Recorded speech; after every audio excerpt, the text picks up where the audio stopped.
Good afternoon, and a warm welcome to the Institute for Advanced Study in Princeton, New Jersey. For those who don't know me, I'm Sabine Schmidtke, the permanent faculty at the School of Historical Studies representing Near Eastern Studies. It is a great pleasure for me to introduce to the two panelists of today's webinar, the first event, in fact, of an interesting series of webinars during this academic year in the area of Near Eastern Studies. Caitlin Olson is joining us today from Abu Dhabi, where she holds a postdoctoral fellowship in the humanities at NYU Abu Dhabi. Her PhD is from Harvard, and she defended her dissertation entitled Creed, Belief in the Common Folk, Disputes in the Early Modern Maghrib in August of this year. Caitlin's research interests include early modern Maghribi history, Islamic education beyond the elite, as well as history and historiography of Islamic theology. Jan Thiele is joining us from Madrid, where he is based at the Spanish National Research Council, the CSIC. Previously, Jan was a research fellow at SOAS, University of London, and his PhD is from Freie Universität Berlin.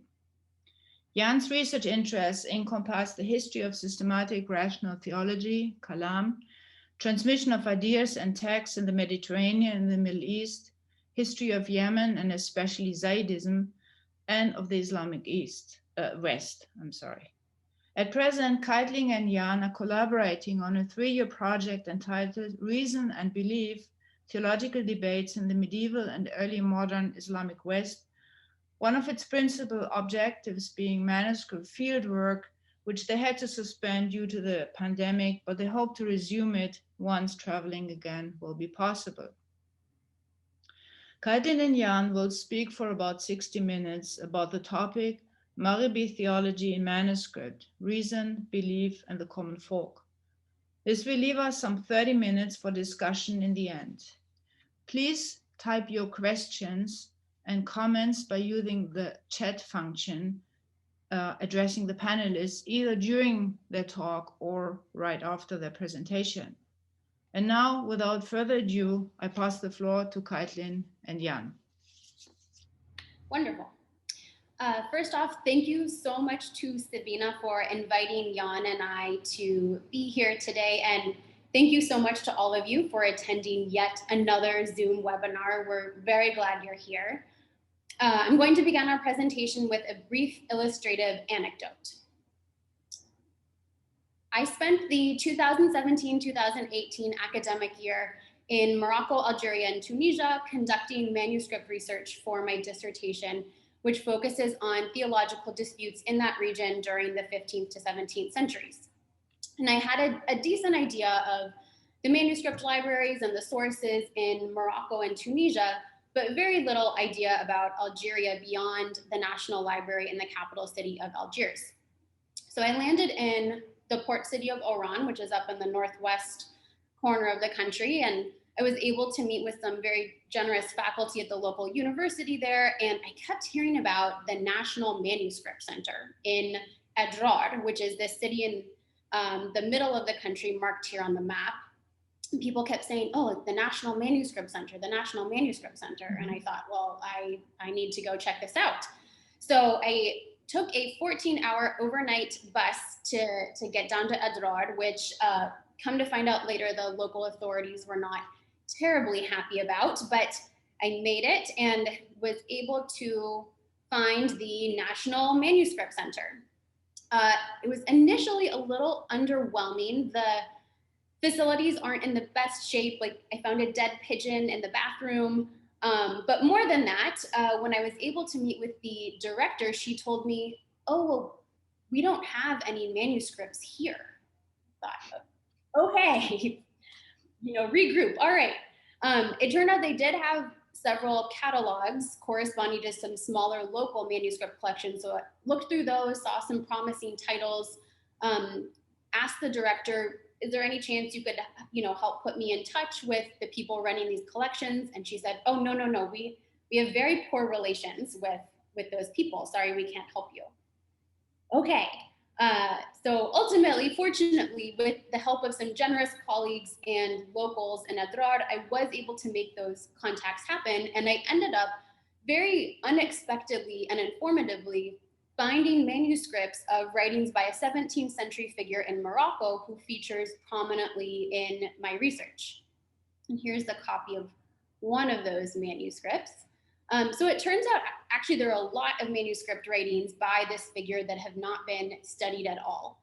So the big takeaway from this anecdote is just that there's still so much that we don't know about even quite significant figures in pre-modern Maghribi theological history and their ideas, and that manuscript research will need to be a core part of uncovering that history. With that in mind, I'm going to give you a sense of what the presentation today is going to cover. And I want to begin with a clarifying note on the title, Maghribi Theology and Manuscript. Maghrib here means Morocco, Algeria, and Tunisia. Of course, the term often encompasses more countries than that, but for our purposes, for this presentation today, those are the countries we mean. And I should mention that Jan will also be using the term Islamic West, which refers to the western part of the Islamic world, which is the Maghreb, and also in the centuries that he's dealing with, Al-Andalus, or the Islamic Iberian Peninsula. So we have Maghribi theology, and we also want to clarify that theology here means specifically Ash'ari theology. So Jan will explain a little bit more what Ash'arism is, but in short, it is and was the dominant theological school in this region.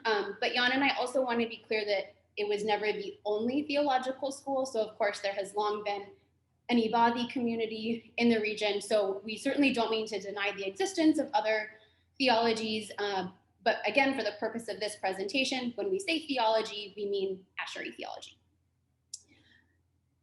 So we're going to take the next 5-10 minutes to first discuss some basic contours of Maghribi manuscript collections, specifically where they are, how accessible they are, and then more specific to theological texts, an overview of efforts to catalog and to edit and publish specific texts. And then the remainder, really the bulk of the presentation, will deal with our own research into the theological history of the Maghreb, with a focus on content that we have drawn out of manuscript work.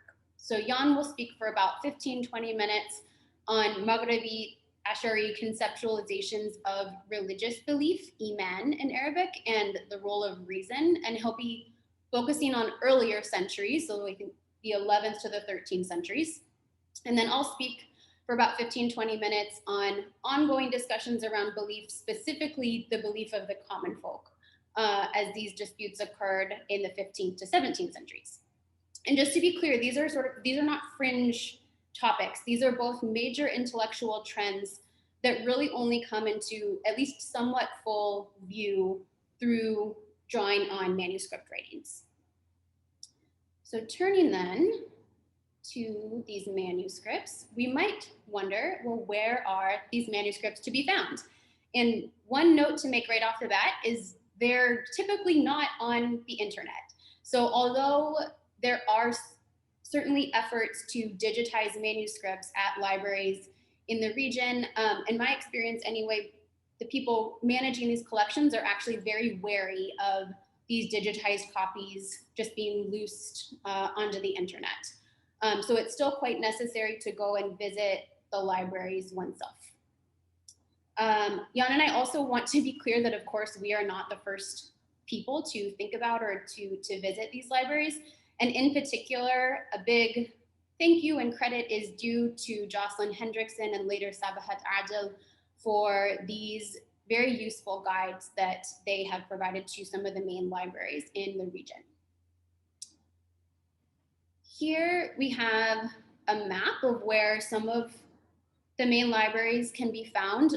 This is certainly not an exhaustive list. It largely reflects Jan and my own experiences.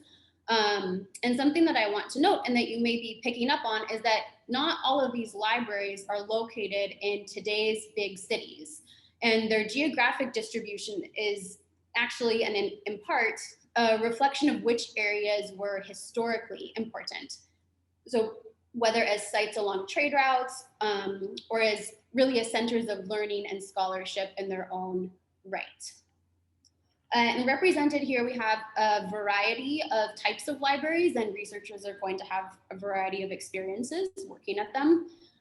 Some of these libraries are run under the auspices of governments, but even that can mean quite different things depending on whether you're at a library in Rabat or a library in the Middle Atlas Mountains in Morocco. Other libraries are privately run, whether by organizations, by families, or small Sufi lodges.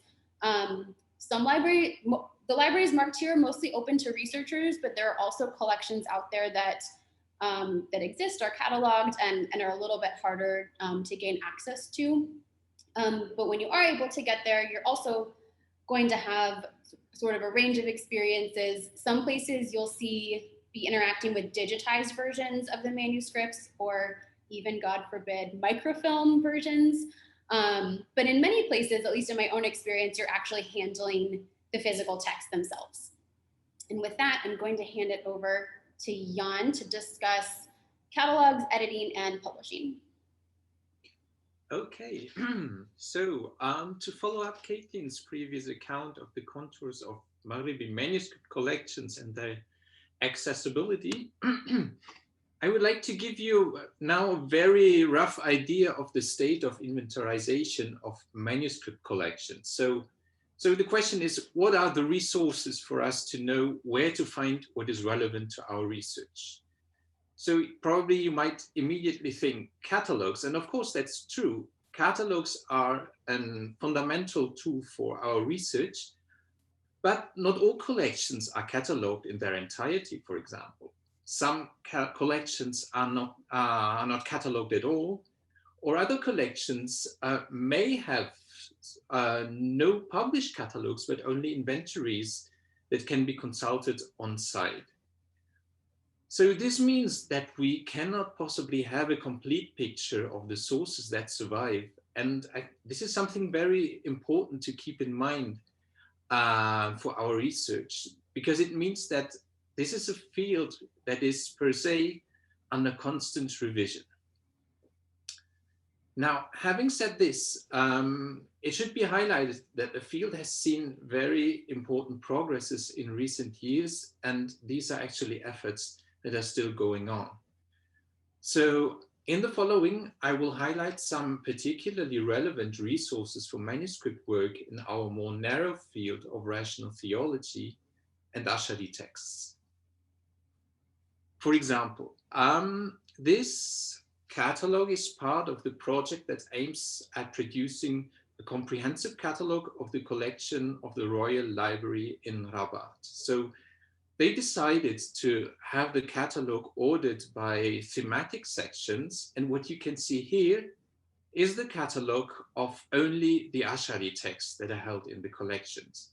So these are 2 volumes, something that really highlights the important place of Ashari texts in Maghribi manuscript collections in general. And I mean this referring both to its quantity and to its quality.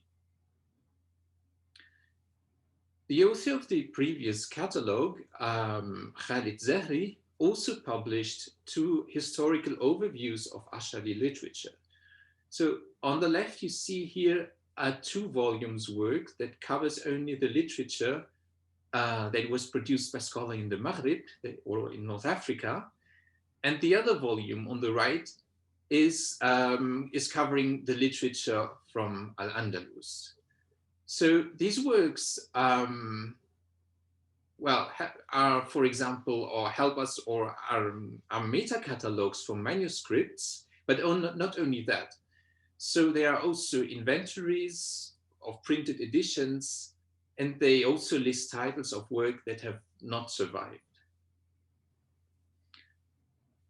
Access to Ashari literature from the Maghrib is constantly improving, not only thanks to the initiatives that I presented previously, but also thanks to an increasing availability of printed edition.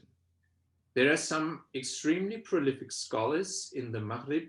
So some names that I should just name are Jamal Alal al-Bakhti, who is a professor in Tetouan, Abdallah Taurati, who is based in Tangier, or Nizar Hamadi, who is based in Tunis. So this list is, of course, not exhaustive, but these people deserve definitely to be mentioned because they are some of the most productive scholars in the Maghreb. Now, in some cases, the existence of printed editions does not make it obsolete for us to consult manuscripts of the same texts. This does not necessarily mean, or is not necessarily an assessment of the editor's work, because the editor may not have had access, for example, to all surviving copies, or as I explained previously, when I explained the state of the inventorization of collections, you can easily imagine that copies may only surface after the publication of a printed edition. So even if we have printed edition, manuscript remains always a fundamental aspect of our work. Okay, so after this very brief outline of the manuscript collections, their accessibility, their inventorization, I would like to turn now to the content from our manuscript work that we would like to discuss today, namely the role of reason in Ash'ari conceptualizations of belief. This has been a topic of seminal studies in previous scholarship, and this is absolutely not surprising, considering that it is an issue of central relevance for understanding the character of Ash'ari theology. According to its own self-understanding, Ash'arism was born as a middle way between two extremes. On the one hand, theology that claimed that virtually any question of theological inquiry can be resolved by human reason, and on the other hand, scripturalism, which denied categorically that theological truths can be demonstrated by reason. In some of the earliest European studies on Ash'arism from the end of the 19th century, Martin Schreiner described Ash'arism as an attempt to defend doctrines of scripturalist theology by rational methods. Schreiner considers that the rational foundation of Ash'ari theology is demonstrated by a position that is commonly found in their literature, namely the claim that rational reflection is necessary. Later milestones in the scholarly discussion included a study by George Makdisi and a series of articles in response to them by Richard Frank. Makdisi argued that it was only the later narrative of Ash'arism that transformed the image of the school's founder, Abul Hasan al-Ash'ari, into that of a rational theologian. Makdisi's hypothesis was effectively challenged by Frank, who convincingly demonstrated the rational foundation of al-Ash'ari's theology, which, as he shows, is nothing inconsistent with al-Ash'ari's full acceptance of the authority of Scripture. For al-Ash'ari, basing theology on reason was rather the logical answer to an objection that scripturalism could hardly resolve. How should one believe in the authenticity and divine origin of Scripture before one knows the existence of God himself? Frank corroborates that al-Ash'ari's and his followers' solution to this problem matches with the common ground of Islamic rational theology, or kalam, as it is termed in Arabic. Acknowledging the authenticity of Scripture cannot precede knowledge of God, and so the proof of God's existence must rest on reason. Among Frank's studies, it is particularly his article, Knowledge and Taqlid, the Foundations of Religious Belief in Classical Ash'arism, that is specifically relevant to the topic of our presentation. In this paper, Frank explores the doctrine among the first generation of Ash'aris, which says that every person has the individual moral obligation to investigate rational proofs of God's existence, whereas the simple acceptance of the belief of others, taqlid in Arabic, is not a valid basis for religious belief. Of relevance to our topic, or our specific context, I mean of the Islamic West, is also the Fina Serrano studies of discussions among some Andalusi scholars on people's moral obligation to reflect and on the invalidation of their belief whenever it is based on imitation. Serrano argues that these doctrines were first propagated in Al-Andalus around the early 12th century, and more concretely in the context of the rising Almohad movement. However, she does not convincingly explain why earlier scholars should not have adopted this fundamental methodological principle of Ash'ari theology, and this is definitely a question that arises on the backdrop of a firm historical evidence that Andalusi scholars engaged with a literature that promotes the doctrine of every individual's moral obligation to reflect. A careful study of additional sources from Al-Andalus in the Maghrib is therefore necessary. Ash'arism was introduced into the Islamic West at the beginning of the 11th century. Fundamentally, it was disseminated by scholars who traveled between the Islamic West and the Middle East. Manuscripts are helpful to reconstruct the history of the transmission of Ash'arism, as we still have copies that date from a very early period. For example, on this slide, you see a copy of the introduction, a text by Abu Bakr al-Baqillani, who was a prominent Iraqi theologian of the third generation of Ash'arism. This book is a systematic exposition of theological doctrines. Now we know that this book was transmitted to the Islamic West from a sort of a range of historical literature. And actually this copy is a first-hand information that confirms the reports of the book's early transmission to the Islamic West. Now, it is not only that we have evidence for the circulation of Ash'ari works in the Islamic West as early as before the middle of the 11th century. We also see that these texts left their traces in the literature produced by scholars from this region. For example, here in a creed by the Cordoban Abu Amr ad-Dani, a scholar who was primarily renowned as an expert in Quranic studies. His faithful epistle of the doctrine of the Sunnis in matters of belief and theology opens with an implicit verbatim quotation from al-Baqillani's Just Treatment and posits that every individual, and not only an elite of religious scholars, has the moral obligation to demonstrate God's existence by rational proofs.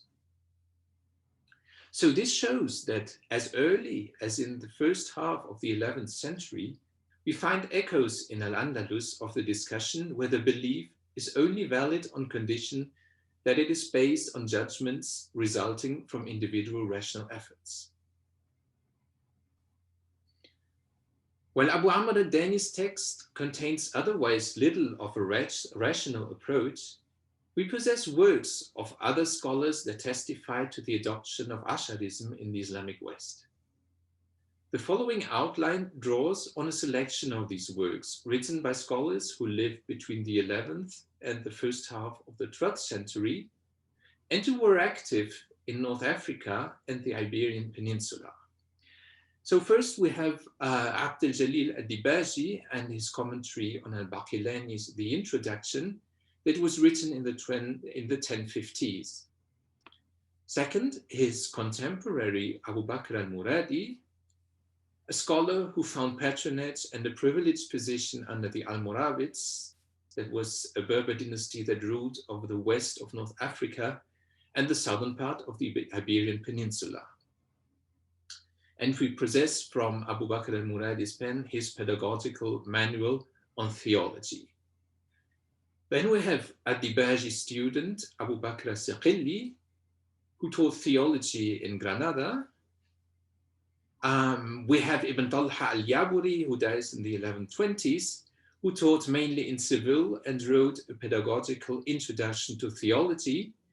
And finally, Abu Bakr ibn al-Arabi, a famous civilian Ash'ari and student of al-Ghazali. Among his extensive surviving body of works, I will focus in the following on his middle-sized book on theology. One of the earliest witnesses of Maghribi Ash'ari scholarship, Adibaji's commentary on al-Baqillani's introduction, gives us a taste of the controversial reception of Ash'arism in 11th century Kairouan, and specifically of its disputed rational approach. In a preliminary study of the text that I co-authored with my colleague Hassan Ansari, we draw attention to a passage where Adibaji argues against a group of traditionalist scholars among his Maliki peers. The passage is found in a discussion about the correct conception of belief, but it reveals that Adibaji's traditionalist opponents disapproved categorically of the rational methods of Ash'ari theology. Earlier in Adibaji's work, we find the common arguments to explain why theology cannot depend in the first place on scripture. Adibaji asserts that before we can prove our doctrinal claims on the basis of scripture, the validity of scripture itself must be established, and this can only be achieved by reason. Around the same time, we also see scholars adopting the doctrine that it is every person's first moral obligation to rationally investigate the proofs of God's existence. This claim is found, for example, in Al-Muradi's creed, which was obviously addressed to a less advanced or even non-expert audience. He substantiates his doctrine on the basis of his definition of belief on the one hand, and of epistemological considerations on the other hand. Abu Bakr al-Muradi offers a definition of the meaning of belief in ordinary language as assent to the knowledge of the one who assents. So this sounds quite circular. And so Adibaji's more elaborate analysis of the meaning of belief in ordinary language might help us further. Assent, he explains, is a form of interior statement. Now, transferred to the field of theology, it means the believer's statement that that which he believes is true. Accordingly, Adibaji adopts a stance which says that belief implies knowledge, but is not identical with it. Abu Bakr al-Muradi, in turn, equates belief with knowledge, and for both theologians, ignorance of God means unbelief. In any case, there is an agreement that there cannot be belief without knowledge.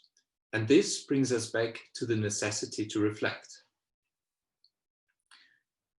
Al-Muradi argues that there exist two possible means of acquiring knowledge: discursive or rationally acquired knowledge, and immediate knowledge, which means sense perception, intuition, or experience. Now, among these two ways of acquiring knowledge, Abu Bakr al-Muradi concludes the second cannot possibly lead to knowledge of God. God's transcendence precludes that he be perceived by the senses. And as a corollary, knowledge of God can only be discursive and must consequently be based on a rational proof. We later find the same line of argumentation in Abu Bakr ibn al-Arabi, and Nasaqilli's definition of theology as that which is obligatory for every morally responsible person also echoes the doctrine. The two Andalusis, Ibn Talha al-Yaburi and Abu Bakr ibn al-Arabi, add additional considerations to the discussion by raising the following questions. Why should it not be sufficient to take the beliefs of others for granted, including beliefs of more educated people or trained theologians? Why is that which the theologians call imitation, taqlid, not as valid as individual intellectual efforts? The answer of our two theologians is that we find out there multiple convictions, but there can only be one truth in matters of belief. Therefore, they argue, imitation cannot yield certain knowledge of God. It consequently remains up to every individual's effort to acquire proper knowledge of God. Otherwise, one will even be punished for not fulfilling one's moral obligation. The doctrine of the obligatoriness of reflection, the rejection of imitation, and the conception of belief as assent and knowledge were commonplaces that Asharis in the West shared with their peers in the East. Nonetheless, it would be inaccurate to think that Asharis in the Islamic West were merely the recipients of doctrines that had been formulated in the East. As I will argue in the following example, the debate on human first obligation may show us the products of the specific cultural and intellectual climate in the Islamic West. I will briefly present the discussion of a scholar whose name was Ibn Dahaq or Ibn Mar'a. He wrote a commentary on Al-Juwayni's very popular theological manual entitled The Guide. Ibn Dahaq was a 12th century scholar from Malaga in Al-Andalus, and he lived in Almohad times. The Almohads were a Berber dynasty that established its power in 1130 in Marrakesh and extended its rule over the entire Maghrib and Al-Andalus. As is untypical for a Sunni rulership, they claimed political and religious authority. The movement's founder, Ibn Tumar, was proclaimed by his successors to be the infallible and rightly guided leader. The major lines of the Almohad's doctrinal teachings were laid down in several creeds attributed to Ibn Tumar. The Almohad caliphs gave these texts the normative status of true belief and imposed on their population to memorize them. Whoever rejected the Almohad creed could be declared an unbeliever, and Christians and Jews were forced to convert. Much work needs to be done to improve our understanding of the role and position of Ash'arism under the Almohads. Specific fundamental doctrines of Ash'arism were clearly incompatible with Almohadism, and yet it appears that Ash'arism flourished in this period. I consider Ibn Dahaq's multi-volume commentary of the Guide as a central source for exploring this complex relationship. His monumental commentary survives only in manuscripts, and its volumes are scattered over libraries in 3 different countries, namely Morocco, Tunisia, and Egypt. I believe that this work is so important because I read Ibn Dahaq's theology as an attempt to expose Almohad doctrine within the analytical framework of Juwaynian Ash'arism. Some evidence for this hypothesis can also be found in Ibn Dahaq's discussion of human first obligation. The beginning of his discussion of what is initially obligatory still looks very much as an echo of a debate that is commonly found in highly elaborate theological works.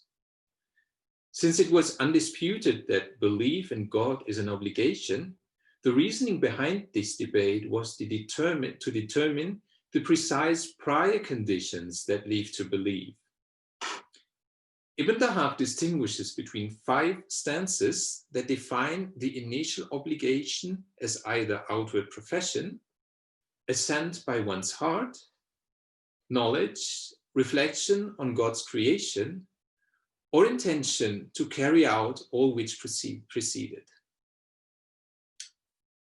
Ibn Dahaq then proceeds to present his objections and introduces some subtle deviations from mainstream Ash'ari positions, as well as some suspicious modifications of the terminology. Against the first stance, he argues that if profession is obligatory, it must be conditioned by belief. It should be noted here that Ibn Dahaq does not question the duty of profession, something that was indeed part of the traditional definition of belief, but tended to be rejected by Ash'aris, who objected that the very intention of a speaker may be opposed to what he says, as in the case of a hypocrite. Against the second stance, Ibn Dahaq claims that if belief is an obligation, it must be preceded by knowledge. This also deviates subtly from the Ash'ari definition of belief, which includes knowledge in its conception of belief, as we've seen previously. Against the third stance, he objects that knowledge must have a source which cannot be our senses, nor can it be imitation, and therefore must be reflection. Against the fourth stance, Ibn Dahaq objects that reflection must be preceded by the intention to reflect. Now, in his conclusion, he establishes a successive hierarchy of conditioned obligations and introduces some terminological changes. For reflection, he no longer uses another, but the rather unconventional talab al-ilm. And he replaces intention, qasd, by its near synonym will, irada. The result is, to the best of my knowledge, somewhat unfamiliar to Ash'ari debates, but it matches with an almost identical chain in two texts attributed to Ibn Tumar, namely the longer creed and the text entitled Discussion of the Worships, Their Obligation and Their Conditions. Perhaps one could even speculate if the last ranked obligation in Ibn Dahaq's version, that is, profession by the tongue, was meant as a justification of the duty to memorize and profess the Almohad Creed. I am of course aware that it would be quite problematic if I claimed Ibn Dahaq's inclination toward Almohadism on the sole basis of his reconsideration of the issue of people's first obligation. However, Ibn Dahaq's commentary contains other doctrines that confirm this picture. For example, his non-cognitivism with regard to God's attributes. Although a discussion of what I learned and what I'm still learning from my study of these manuscripts could open a perspective on a fascinating debate about the limits of reason in theology, I will leave it here because the issue of people's duty to engage with doctrine takes some interesting turns in later centuries. And this is what Caitlin will be discussing in the following.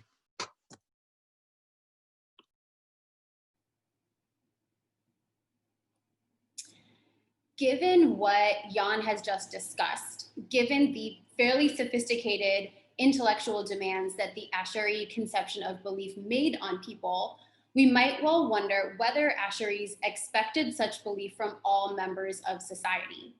And certainly some opponents of the Ash'aris saw this as a major issue, a major stumbling block. They accused the Ash'aris of doing takfir al-awam, or accusing the common folk of unbelief. So the idea is that they think you Ash'aris have set the bar for what counts as valid belief so high that the vast majority of the populace cannot attain it. You're effectively telling them they don't have belief, that they're unbelievers. Now, a word here is due on the term awam, or common folk. This term operates as part of a rhetorical binary in contrast to khawas. So we have common folk and elite. And this binary is used in many different contexts across many Islamic disciplines. In this context, awam, or common folk, simply refers to people without specialized theological knowledge. So I want to be really clear, it's not a fixed sociological term, although it does map onto sociological realities such that the awam, the common folk, are going to be the people in society with less education, less opportunities to access the type of training that would provide them with that specialized theological knowledge. So returning to the accusation that the Ash'aris condemn the common folk to unbelief, well, the Ash'aris had a way of dealing with this. Even in earlier centuries, they theorized the existence of an epistemological hierarchy wherein different people achieve valid belief through differing levels of sophistication. Now, if they agreed on the idea and the existence of a hierarchy, they disagreed on what to do, how to properly approach the people that they deem to be on the bottommost rung of the hierarchy.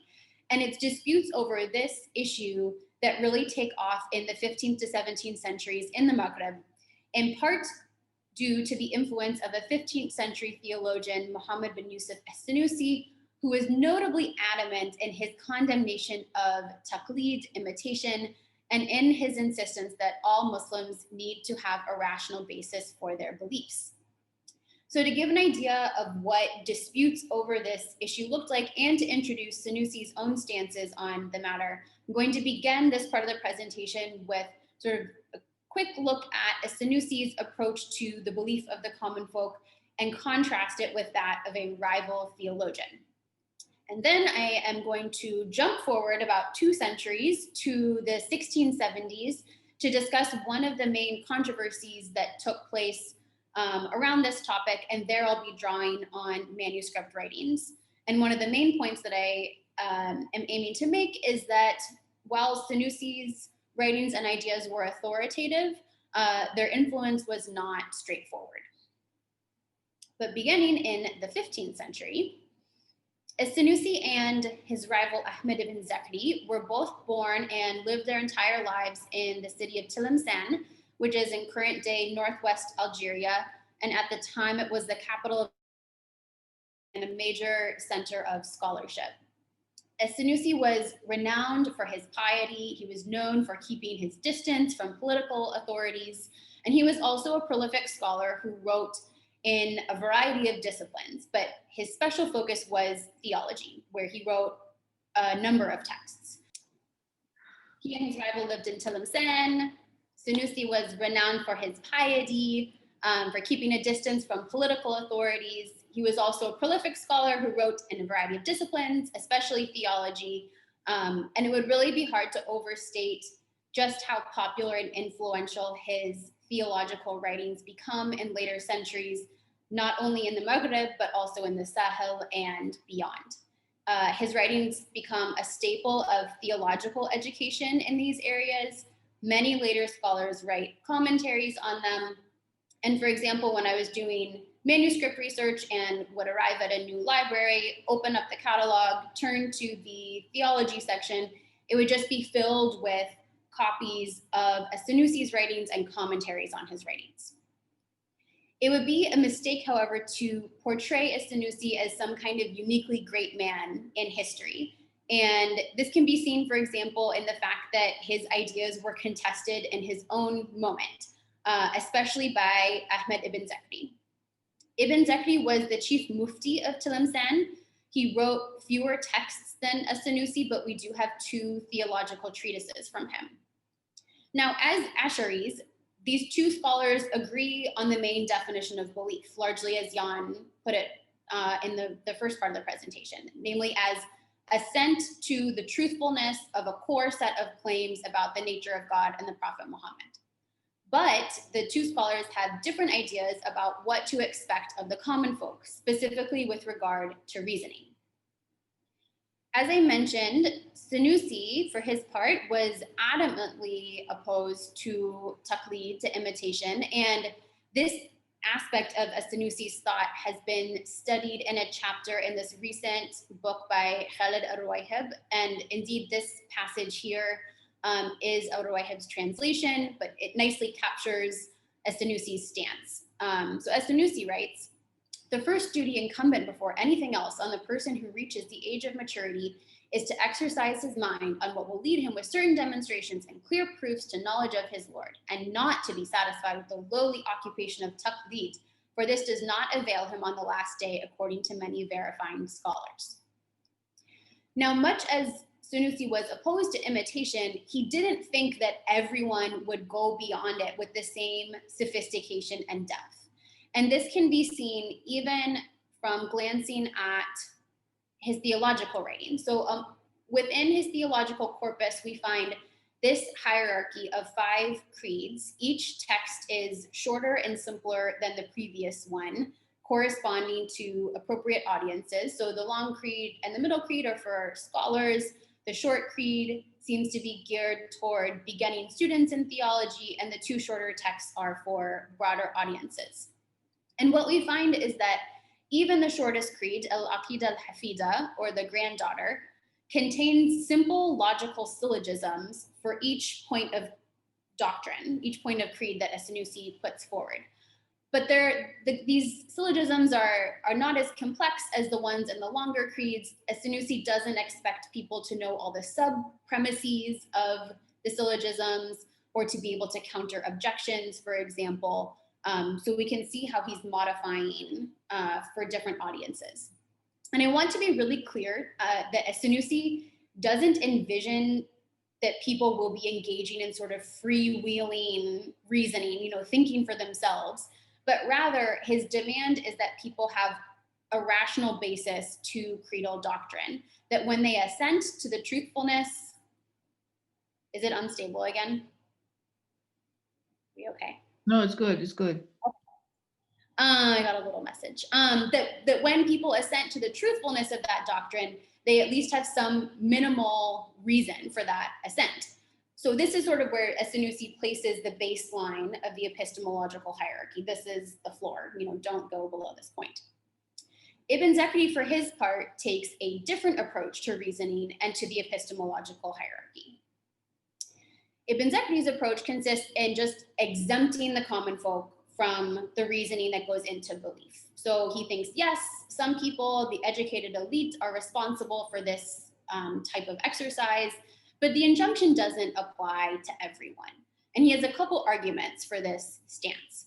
One involves citing the maxim or the precept, la taklif bima la yutaq, or the idea that people are not responsible for what they cannot do. So if you just don't have the intellectual faculties to engage in this type of rational exercise, if you don't have the time or the leisure, it would just be wrong for God to hold you to account for failing to do this. Ibn Zakri also considers that there's no precedence from the Prophet Muhammad for this type of universal injunction that everyone needs to have a rational underpinning for their beliefs. And in addition, and this is maybe more of an anxiety than an argument, Ibn Zakri is also very worried that exposing people to ideas that are too complex for them will actually do more harm than good. And of course, previous scholars, previous Asharis have expressed this concern, most famously Al-Ghazali, but here we are finding it again in 15th century Tilimsan. And this passage is from Ibn Zakri's versified treatise, where he invokes a metaphor to get his point across. So he writes, the conviction or the belief of an ignorant person by way of imitation is preferable to that which induces wavering. For what is most likely for someone who abandons his simple belief through plunging into complexity is perdition. Similar to one who sets off at sea and for whom the boat has shattered, salvation is rare. One who does not plunge into the sea, he is secure due to his sound and resolute determination. So the important thing for Ibn Zakri is that people are assenting to the truthfulness of doctrine that is actually true. So like you need to believe in the correct doctrine, and you also need to do it with firm determination. But he thinks it's better to stay at a simple, secure state than to venture into something too complex and to become confused and to lose that firm determination that you have. So turning now to the legacy of As-Sanusi and Ibn Zakri as well.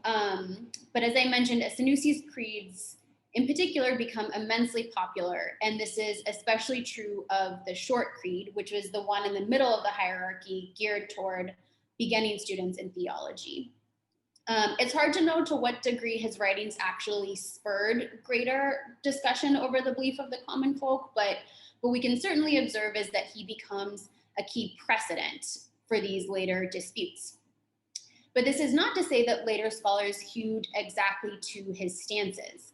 And one trend in particular that I've noticed in my research is that among people who invoked As-Sanusi in support of intervening into people's creedal convictions was that they sometimes just set aside the concern with imitation, like, yeah, that imitation thing, we'll put it over here. And they focused instead on people's outright ignorance of creedal tenets, so a more pressing problem.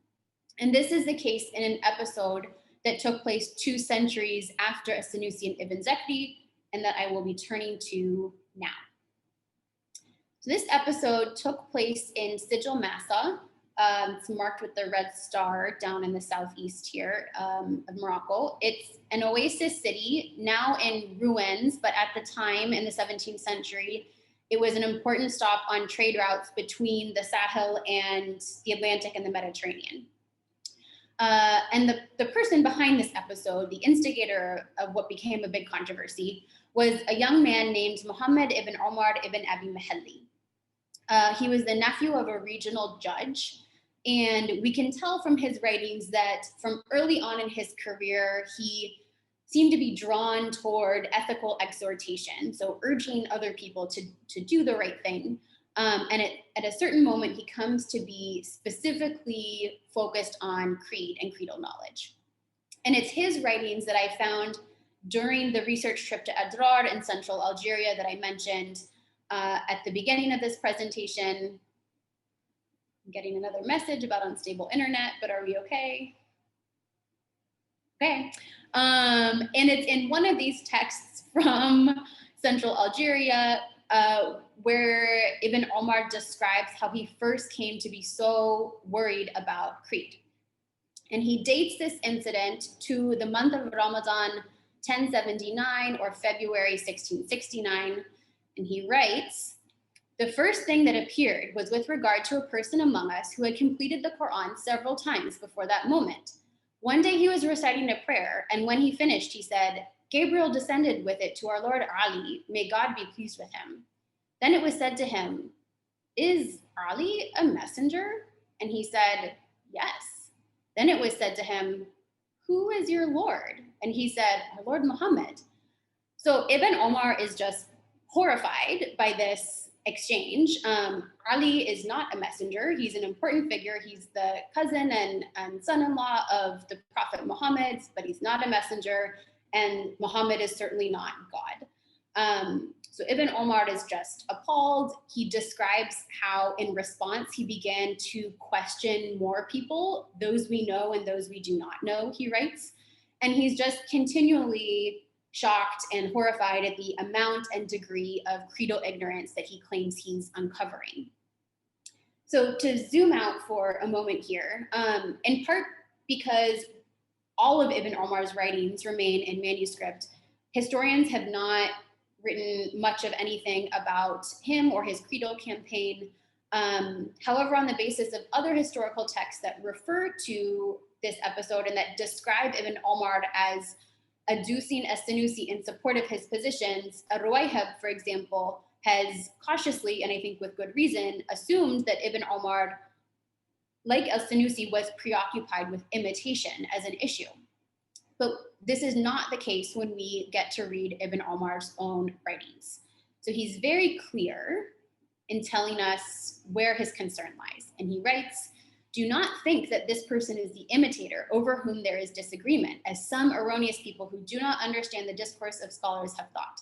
The imitator is someone who understands all the creedal tenets and has absolute certainty in them without a proof. And the truth is that he is a believer. As for one who does not understand the creedal tenets or hesitates when asked about them, such a one has not even achieved imitation, but rather is creedally corrupt. He will not be forgiven the ignorance nor anything else." So Ibn Omar is clear here that to his thinking, imitation is permitted. So he's kind of in line with Ibn Zakri in thinking the important thing is assenting to the truthfulness of correct doctrine. You're oriented toward correct doctrine and you hold those beliefs with certainty. Ibn Omar's concern is that people are not even meeting this baseline standard.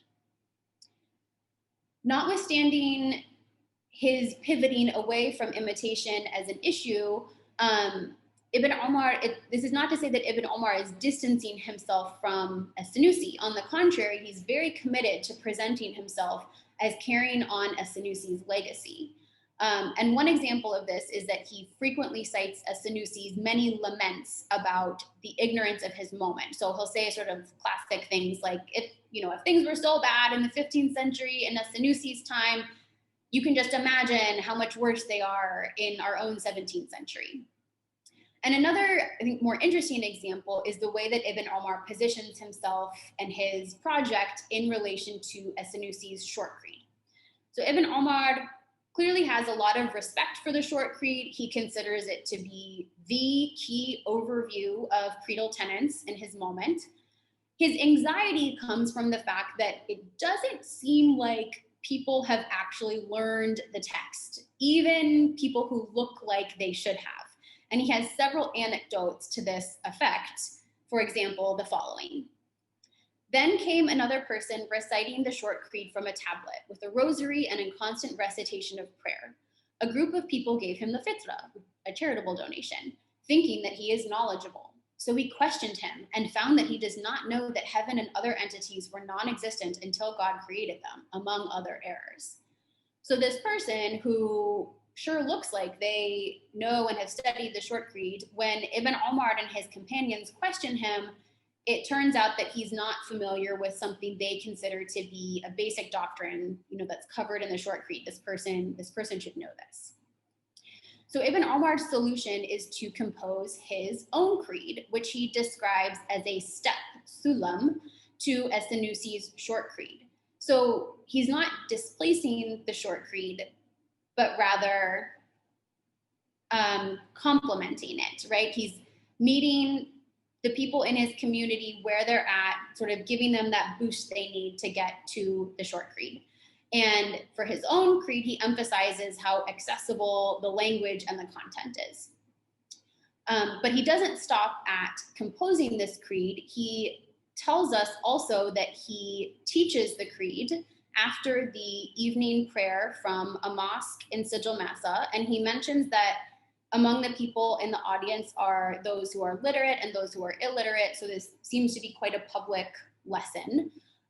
He also continues with his efforts to question and examine people on their creedal knowledge, and he exhorts others in the community to engage in this type of questioning and teaching. And finally, he and his companions promote and engage in disciplinary actions against people whom they deem ignorant. So for example, they don't eat meat that has been slaughtered by someone who they consider to be ignorant of creed. At one point, Ibn Omar says, I don't even interact with people who are ignorant of creed. And he and his followers also thought that if someone in an ostensibly Islamic marriage is found to be ignorant of creed, the marriage should be annulled until the ignorant parties have learned creedal basics.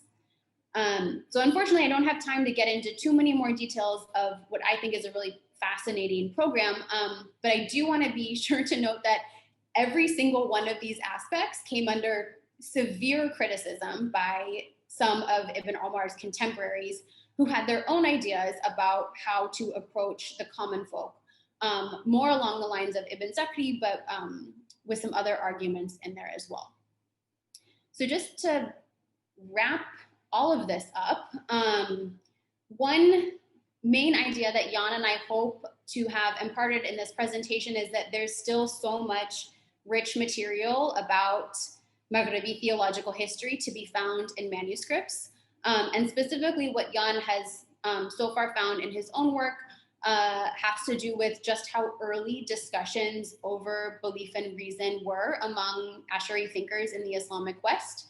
And also the ways that Ash'aris in that region were not merely recipients of ideas coming from the East, but rather their discussions proceeded along some lines that are historically specific to the region.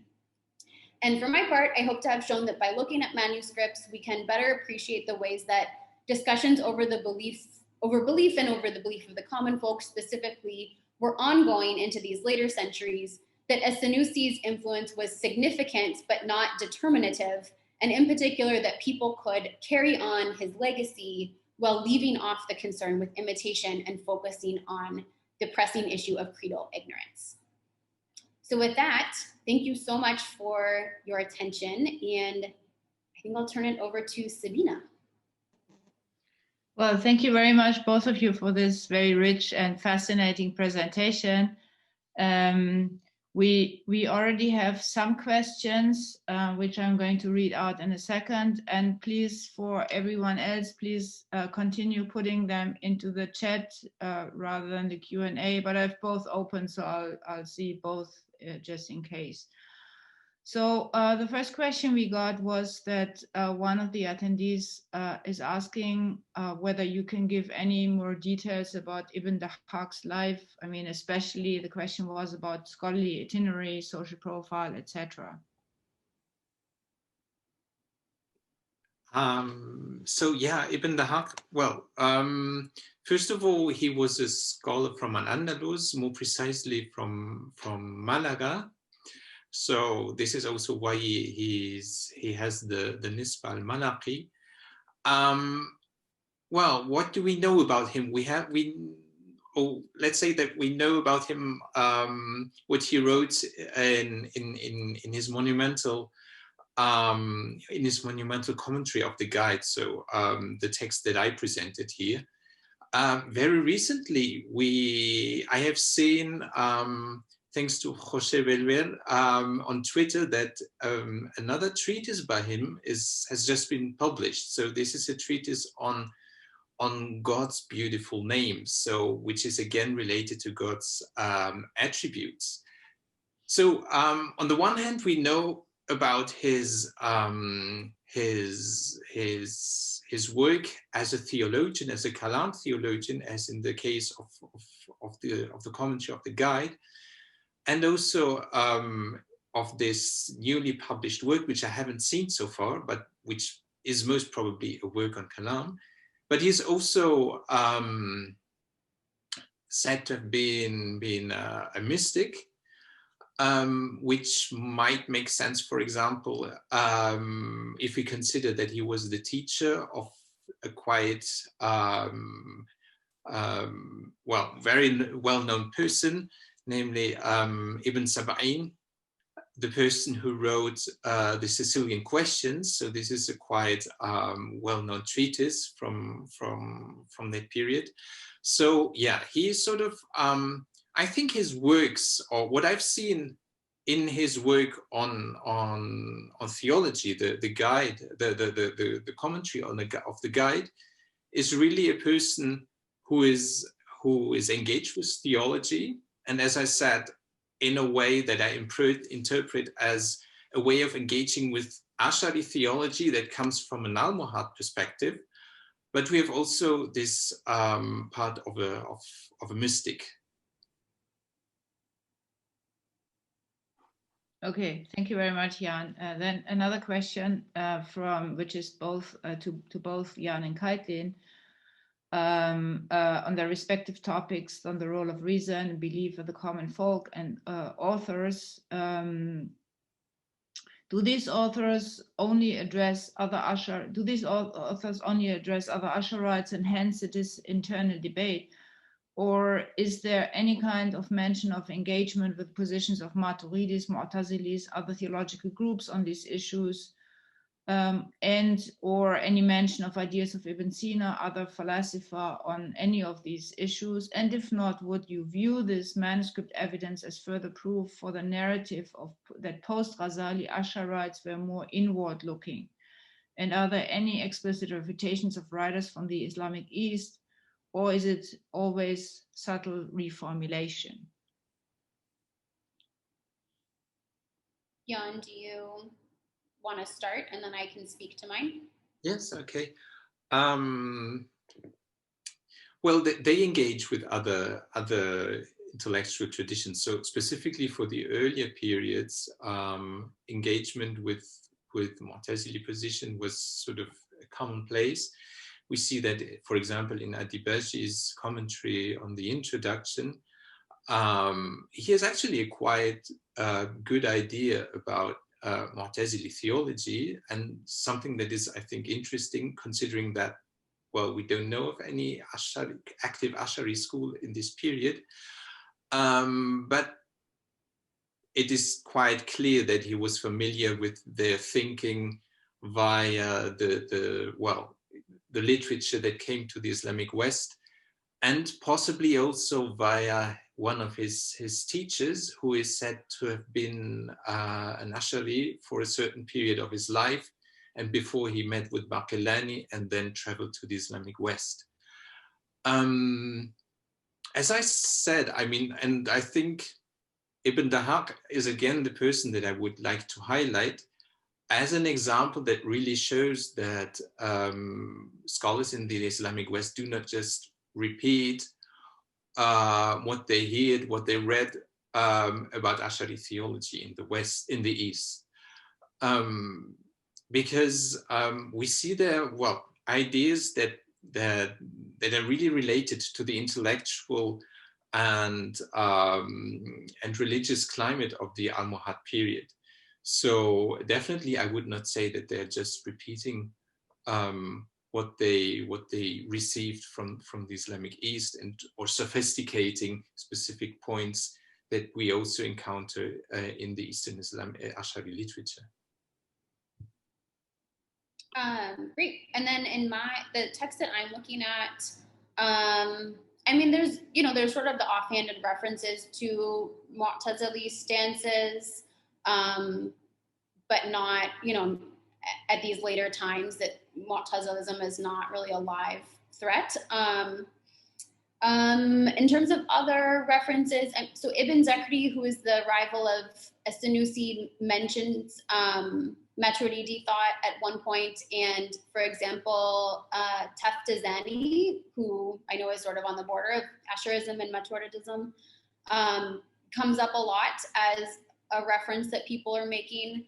And flowing in the opposite direction, we know that As-Sanusi's ideas, for example, get picked up in by Ottoman thinkers in later centuries. So I think there is a flow of ideas happening. And then a final point that I would make is that actually what I have found to be one of the more interesting aspects of what I'm looking at is the way that it shows the vibrancy and the vibrancy of debates within Asharism in the Maghrib, and diversity of perspectives, that people could sort of share common definitions and yet have such fierce debates over some of the sub-issues or implications of that.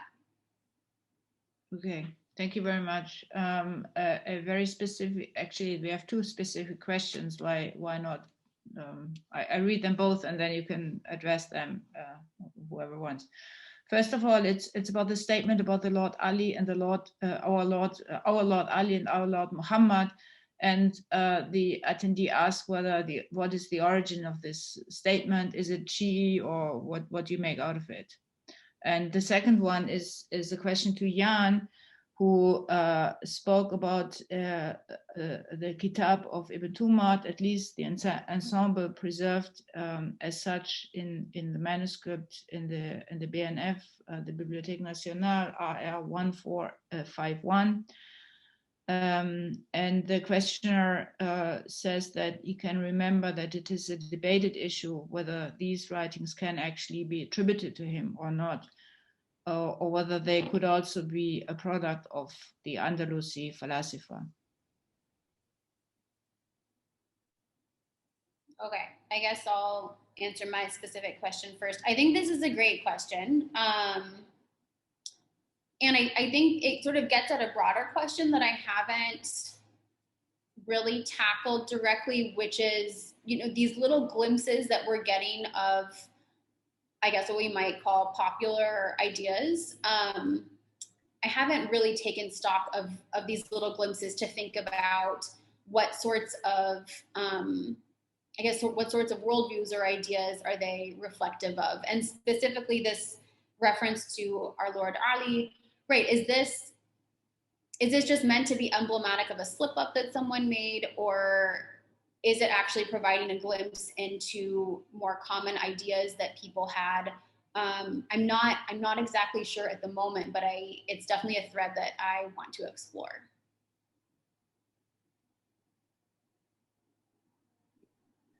So my answer is definitely yes. So very short, and now a little bit longer. So yeah, there is this debate, and I think there are also convincing arguments that the writings that were attributed to Ibn Tumad were at least texts that were produced at a later stage. And actually, the Almohads themselves were rather, or quite explicit about that. So there, And Maribel Fierro has done some wonderful work about this, where she explains how the Almohad movement created or relied on specific narratives that are related to the idea of, on the one hand, or which draws a parallel, let's say, between, on the one hand, the Mahdi ibn Tumad, and on the other hand, the Prophet with its revelation. So what do we have? We have like a person, Ibn Tumad, in the narrative of the Almohads, a person, Ibn Tumad, who's preaching his creeds, who's teaching, and at some later point, namely his successors, starts to write these creeds down and produce sort of a codified version of this. And she says, well, there is a strong parallel between this narrative and the prophet who comes with a revelation, which is at a later point with his successors, codified in the form that we know today, the Quran.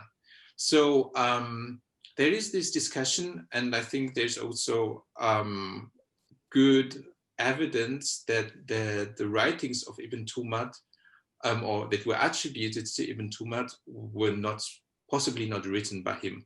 The evidence is, for example, in the manuscripts, because we don't have any evidence prior to, I think, the first Almohad Caliph Abdul Mu'min of these texts that are attributed to Ibn Tumad. I don't know about this hypothesis that these were products of the philosophical milieu of Al-Andalus. So, and I'm wondering if it makes really sense, because from my perspectives, these writings are more about like an approach of kalam, although somewhat different than the Ash'ari form, but definitely more related to kalam than to philosophy in the sense of falsafa. Thank you very much. And I'm adding another question, which is very specific about the manuscript situation. One of the attendees asked whether there is any Ismaili material in North African libraries. Yes. Neither of us work on that. But I mean, maybe Jan can speak to this more than I can from the earlier centuries, but. I mean, really, copies, I mean, I haven't worked about the Ismaili copies, so I definitely have to say that I can't make any qualified statement about Ismaili texts in North African libraries. Okay, thank you.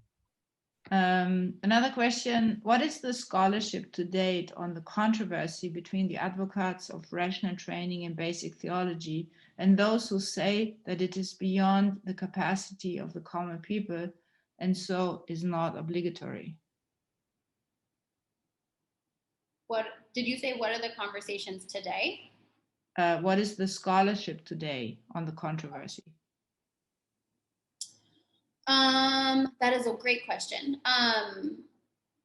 Yeah, so actually I was just reading some new work that came out related to this question again in the Ottoman sphere. So just in the last couple of years, Tiana Kristic and Derin Tuzoglu, don't speak Turkish, sorry if I'm mispronouncing Derin's name, they have been producing work on same centuries, 15th to 17th centuries in Ottoman lands, and looking at a proliferation of short creeds. I think they're focused on ones written in Turkish that are geared toward a broader audience.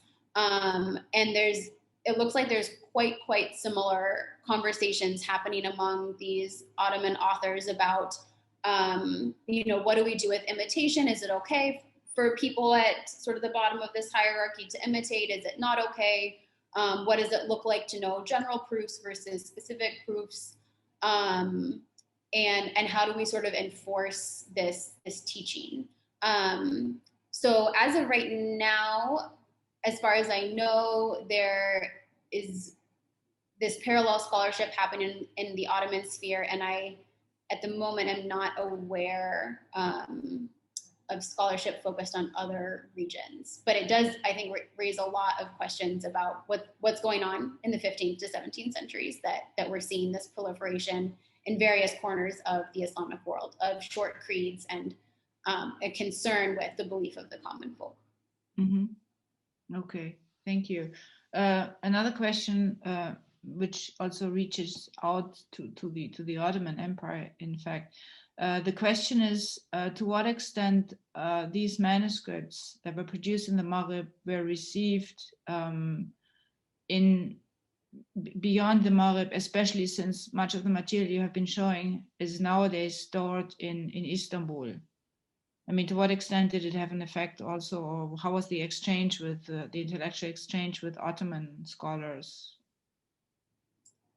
in any of these? I think I mean, my sense is that we don't know nearly enough about this question. I myself have not done manuscript research in Istanbul or anywhere around there.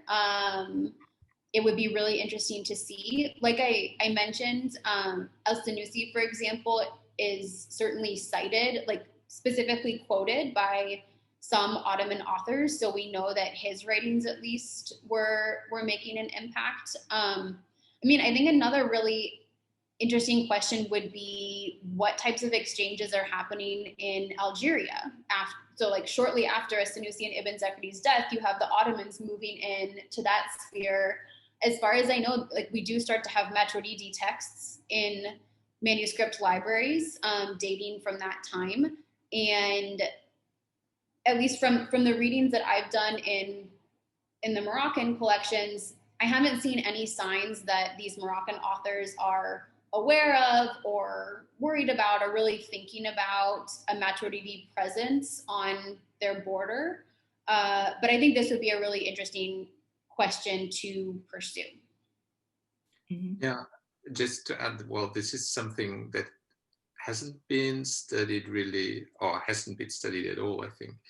But I mean, we have these evidences of specific manuscripts, for example, at Dibaji's work that I presented that is today preserved in Istanbul, and where you can see some interesting traces in the margins, because you have like marginal comments that were written by a reader in a Maghribi hand, and other comment or other like marginal comments that were clearly written by a Mashriqi hand. I think at some point he even refers to himself as a Shafi'i. It might also be in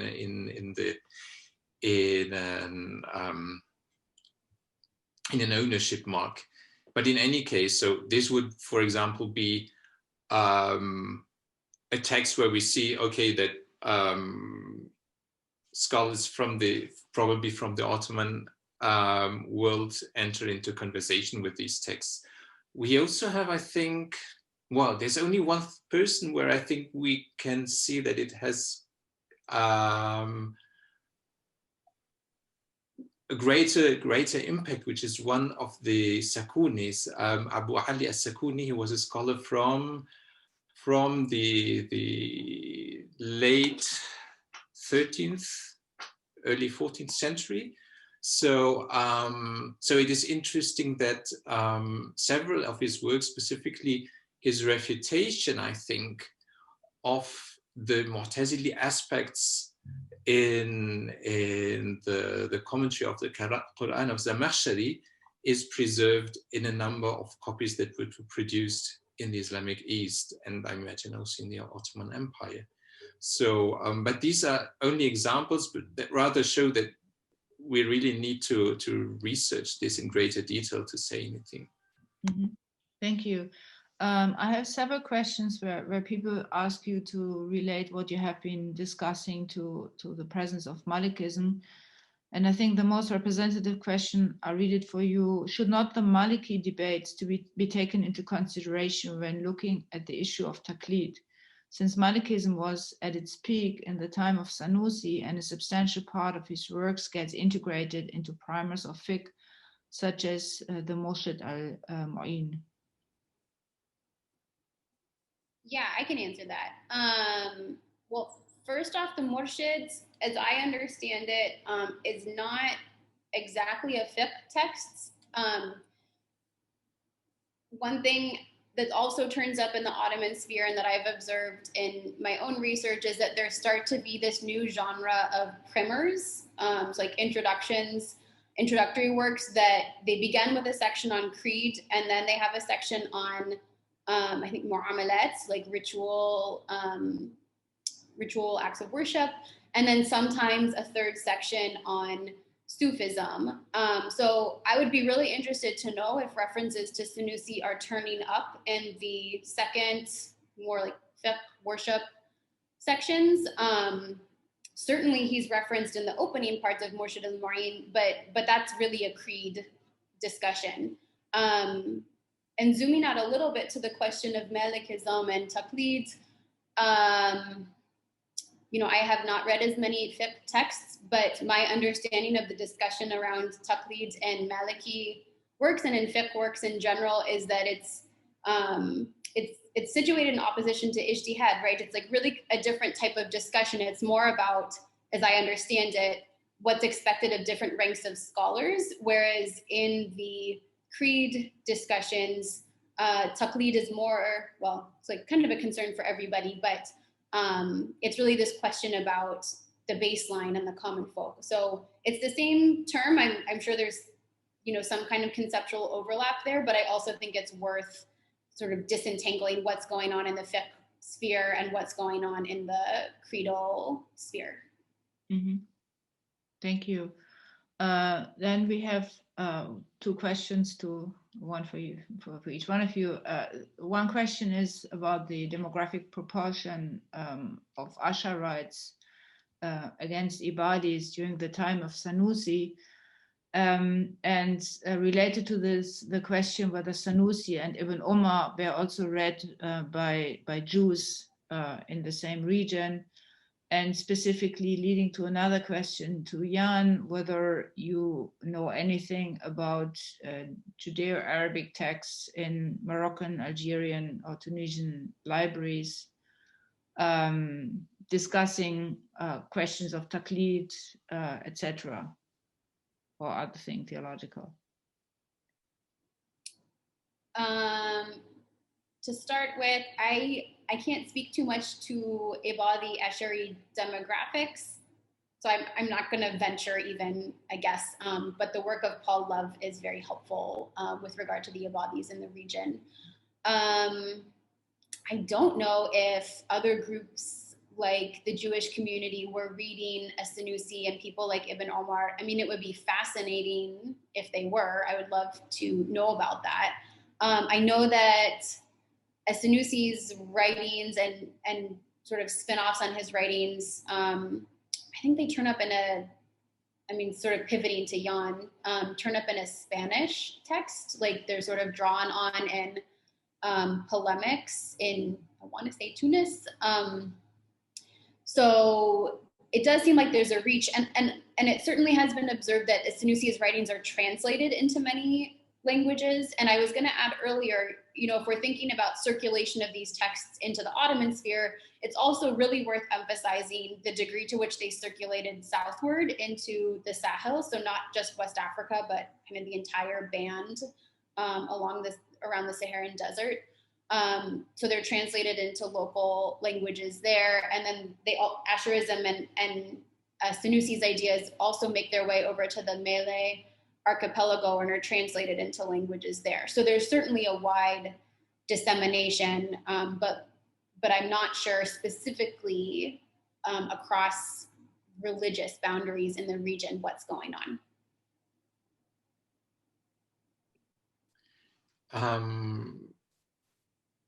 No, I'm not aware of any Judeo-Arabic text discussing taqlid, which might also be a problem, or the problem might be that I don't know them, which is possible. But yeah, so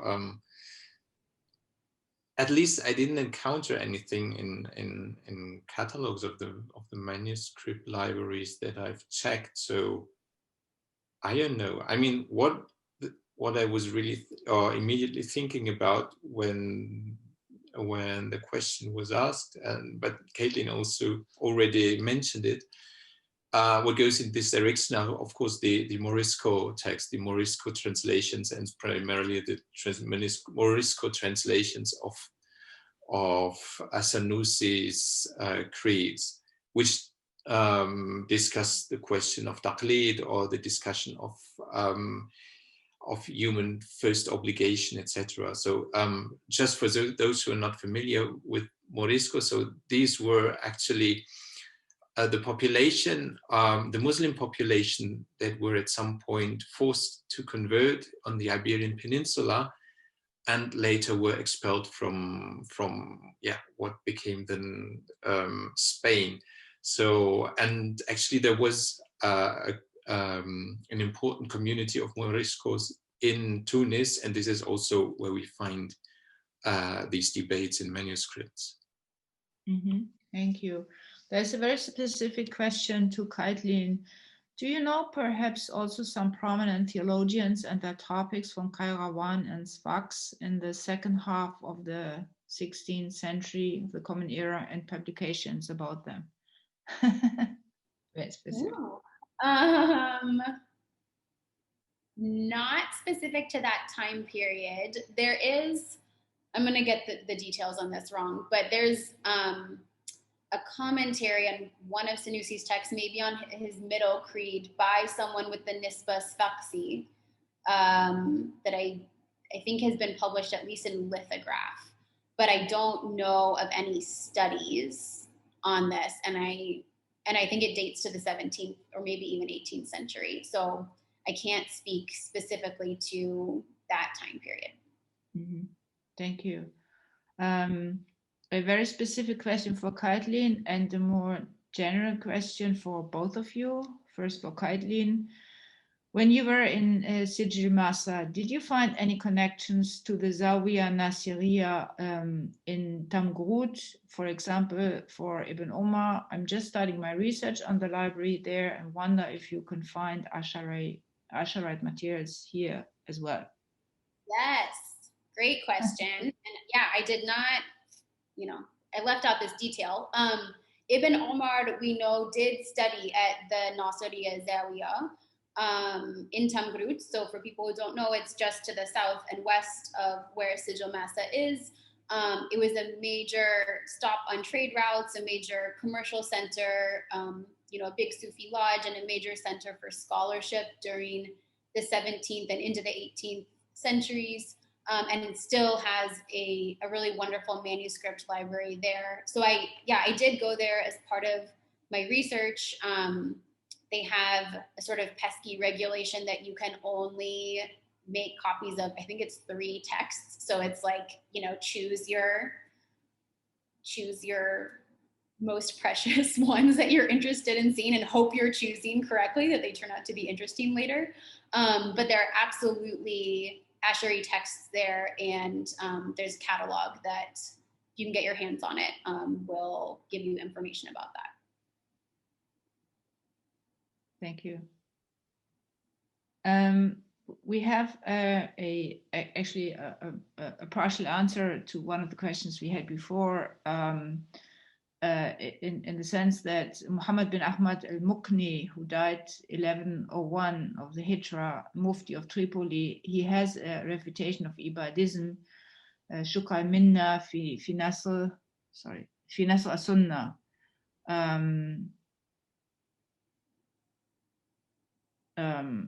About the western mountain region of Libya, where we have a strong Ibadi tradition. So this is what we have, and I think we have perhaps time for one last question. So what do you think of the competition for religious authority between theologians and jurists in the late Middle Ages and the early modern period? What do I think about it? I think it existed for sure. And I guess to go back to a point that I was making earlier about the debates that are happening internally within Asherism. I mean, I think this is a reminder that competition and vying for authority does not need to happen along confessional lines, right? So I didn't have time to talk about the backlash to Ibn Omar in his own moment, but really like a number of scholars brought their weight to bear against him and refuting him. And I absolutely think this is a question about scholarly authority. You know, it's then them stepping in and saying, okay, yes, like teaching creed is important, but you're not qualified to do it. You're not doing it correctly.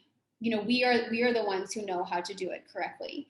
So even within an Asheri intellectual elite community, there are going to be these sort of jockeying for authority types of actions going on.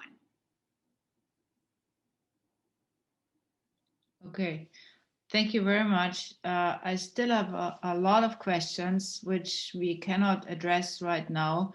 Many of them relate to the material history of the manuscript tradition that you both are working on. So that is clearly a huge interest among the people who are attending today. And there are also a number of very specific questions about specific text, whether they have been edited, are being edited, worthwhile being edited, etc., which I couldn't all of them read. But I want to mention to all of you that the two speakers are very happy to continue the conversation, which anyone who wants to continue the conversation.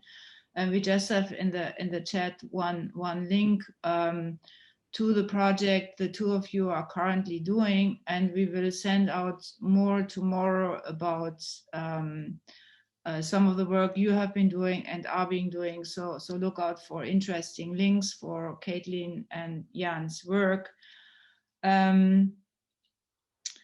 So unfortunately, we have to come to an end now. And let me thank again our two speakers for having been with us today and for having shared some of the work with us.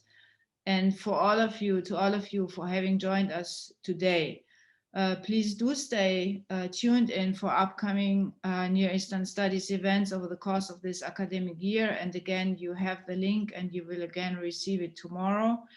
And the next one is actually taking place next week. It's going to be something about the Oriental collections at the Academy of Sciences in Budapest, which is full of super interesting resources.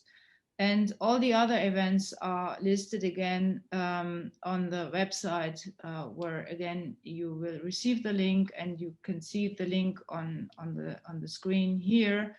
And so I have to say goodbye, and I very much hope to see you very soon again. Thank you. Bye. Thank you. Thank you. Thank you. I really enjoyed it.